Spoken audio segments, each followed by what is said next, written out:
Estamos de volta com o Observatório da Imprensa e começamos esse segundo bloco vendo como a pauta do aumento da cobrança de impostos para os mais ricos vem sendo tratada pela mídia de alguns países europeus, como a Alemanha e a França.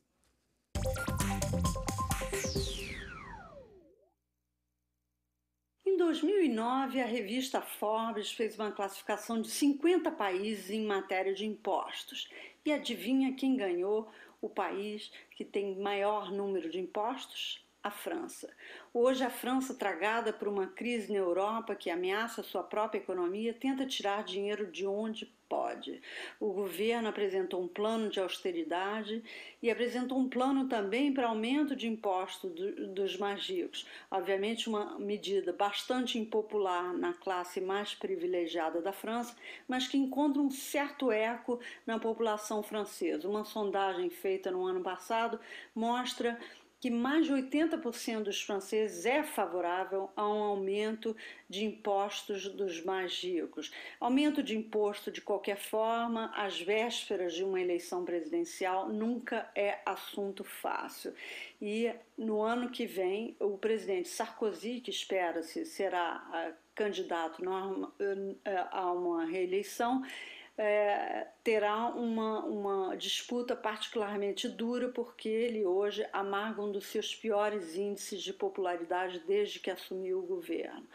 A classe rica e o empresariado reagiu com uma certa ironia à proposta de aumento de imposto, dizendo que aumento de impostos, tudo bem, mas desde que o Estado francês se reforme. A inacreditável onda de milionários querendo pagar mais impostos atingiu também a Alemanha.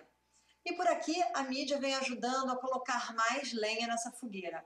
O jornal Die Zeit, um jornal semanal de prestígio, ligou para dezenas de milionários perguntando o que eles achavam dessa ideia.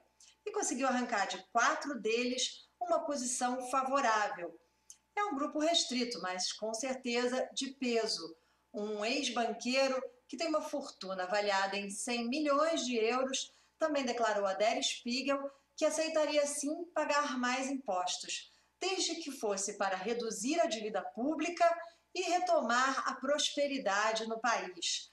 Um grupo também de milionários, de cerca de 50 milionários, entre profissionais liberais, empresários, quase sempre com fortunas herdadas, lançou uma espécie de manifesto dizendo que gostaria que o governo cobrasse mais impostos dos ricos para também reduzir a dívida pública.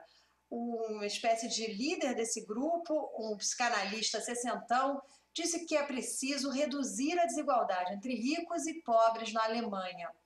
O tema, sempre muito polêmico, vai voltar a ser discutido neste outono europeu no parlamento. E, com certeza, ainda vem muita polêmica por aí. Raul Veloso, eu queria trazer aqui para o telespectador um detalhe da capa do Economist, porque é uma revista, talvez uma das mais importantes revistas do mundo, um semanário de economia, tem mais de 100 anos, nitidamente conservador, mas conservador reacionário, mas com inteligência, com graça, não é o que faz diferença, mas cuja capa ele assume que é um fato, não é? A caçada aos ricos, E é interessante que quem está convocando a matilha de cães para correr atrás dos ricos é o nosso querido presidente Obama. Não é? Quer dizer, eles colocaram, digamos, o Obama dentro, como, de certa forma, o vilão contra os ricos. Não é? Mas o que acontece é o seguinte, nos Estados Unidos é natural que haja, digamos, uma desconfiança com relação ao Estado, porque o capitalismo americano ele cresce e com uma pujança extraordinária, não dependendo do Estado.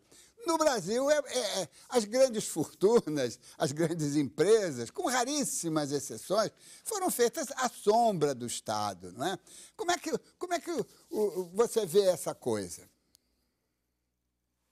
Pois é, aqui eu tenho a impressão que a gente tem de colocar essa discussão no contexto do esforço muito grande que nós fizemos ao longo dos últimos anos para ajustar as nossas contas públicas, para reduzir o crescimento da dívida.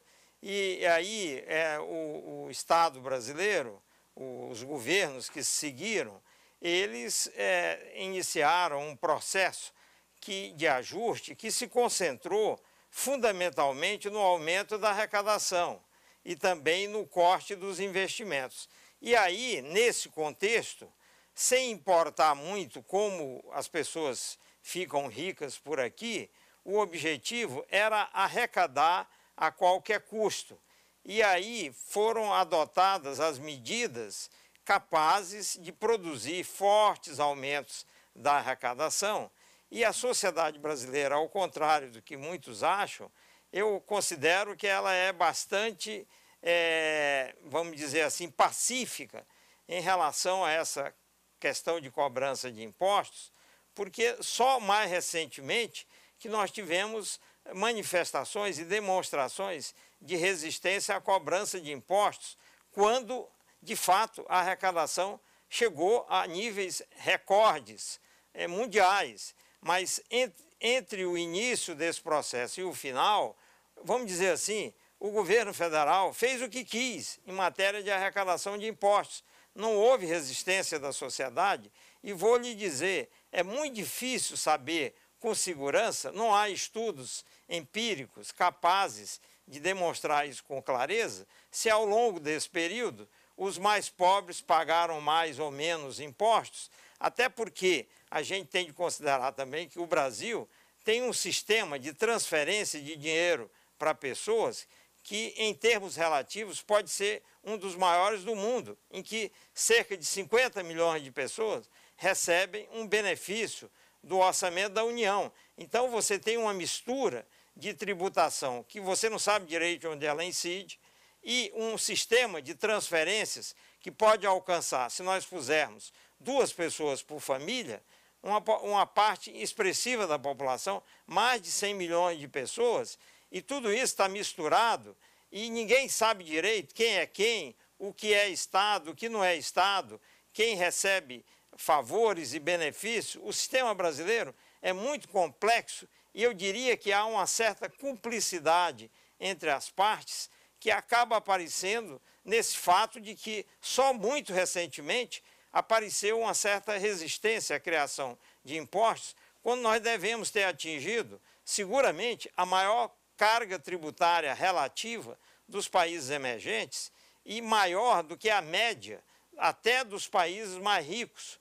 Então, a situação do Brasil é uma situação muito complexa e há muita dúvida sobre a qualidade do gasto que a gente faz com esse dinheirão que é arrecadado. Nem sempre os mais pobres se beneficiam e depois a gente sabe que a eficiência do gasto em áreas críticas para a distribuição de renda, como educação e saúde, não é das melhores quando a gente compara com outros países. Então, aqui é muito complicado falar desse tema sem considerar suas várias facetas, digamos assim. Vamos tentar isso daqui a pouco. Carlos Costa Ribeiro, como é que você vê, como sociólogo, como é que você vê, inclusive a questão dos Estados Unidos, não é? O imposto de fortunas, o imposto de heranças, como é que você vê essa... Bom, eu acho que nos Estados Unidos eles têm uma ideologia muito forte, que é a seguinte, a ideologia do self-made man.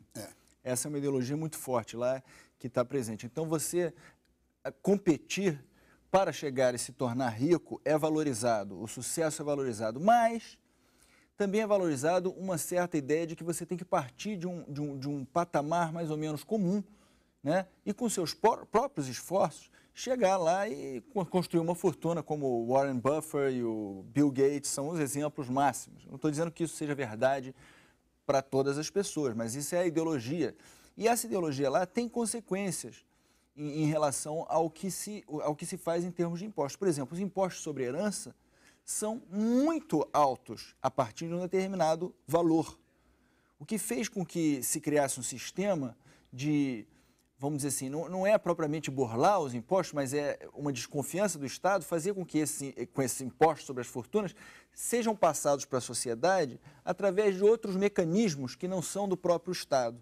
Tá? Filantropia, dinheiro para a universidade, dinheiro para saúde, para uma série de coisas. Então, isso nos Estados Unidos é muito forte. É estranho, é uma sociedade estranha, porque ela valoriza... É paradoxal, né? Ela é paradoxal, mas ela tem alguma consistência em relação a esse valor. Entende? No Brasil, me parece ser muito diferente, porque, como você mesmo disse, as riquezas dependem muito do Estado. Como o Raul disse aqui, os pobres estão dependendo do Estado. Então, você tem uma certa ideia de que você tem que proteger um pouco todos, né? Enquanto nos Estados Unidos a ideia, em geral, é de que todos estão em competição. Agora, tem que ser uma competição mais ou menos igual. Tá? Não é, obviamente, mas esse valor ele é levado adiante, né? E eu acho que é isso que leva uma pessoa como o Warren Buffett a dizer, olha, eu tenho que pagar mais imposto, tá? Porque eu tenho que devolver à sociedade o que eu ganhei da sociedade com, obviamente, meu esforço, etc. Então você vê que nos Estados Unidos isso é mais comum.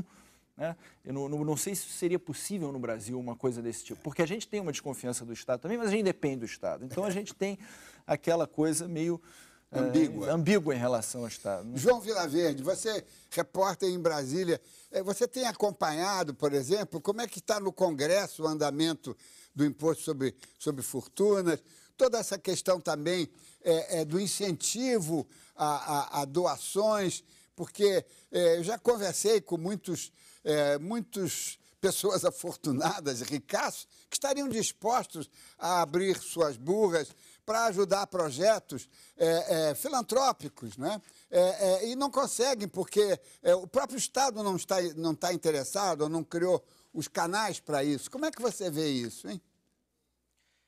Bom, sobre o Congresso analisar, Diniz, essa questão do imposto sobre grandes fortunas, a importância aqui é quase como outro ponto da Constituição deixado de lado, que a Constituição prevê que a taxa de juros no Brasil deve ser no máximo de 12% ao ano. Isso nunca foi regulamentado. Então, quer dizer, é um assunto parado, não é um assunto aqui. Acho justamente por aquilo que a gente tem conversado de que é difícil você fazer uma discussão ampla sobre carga tributária no momento de crescimento econômico, em que a maior parte dos brasileiros está confortável em seu nível de renda, está subindo, está crescendo. Então é difícil você fazer uma discussão sobre mudança aqui. É muito mais fácil num país como a França, que está estagnado, ou nos Estados Unidos, que está com um crescimento muito, muito baixo. Então é fácil você estimular esses temas lá, é fácil os jornais tratarem isso lá. Não estou querendo dizer que por ser difícil fazer isso aqui, a gente deixa de fazer, mas eles estão passando por um outro momento. A questão da carga tributária no Brasil, ela tem que ser pensada também sobre os limites que o Estado brasileiro deve ou quer ter. A França é menor que o Estado de São Paulo, então é muito mais fácil para o francês bater na porta do governo, ele sente o governo mais próximo dele, ele consegue cobrar, ele aceita pagar mais imposto, até porque ele tem um nível médio de educação mais elevado do que é no Estado brasileiro. A gente fala aqui de Brasília, a gente está distante 1.000 quilômetros de São Paulo, outros tantos do Rio de Janeiro e todos os outros polos econômico-financeiros do Brasil. Então é difícil, e o Estado no Brasil se propõe a dar saúde para todos, se propõe a dar educação para todos. Os Estados Unidos, por exemplo, que é um pouco maior que o Brasil em território, não se propõe a fazer isso. Então ele tem outro nível de exigência tributária, né? Vamos ao intervalo e vamos continuar o assunto daqui a pouco.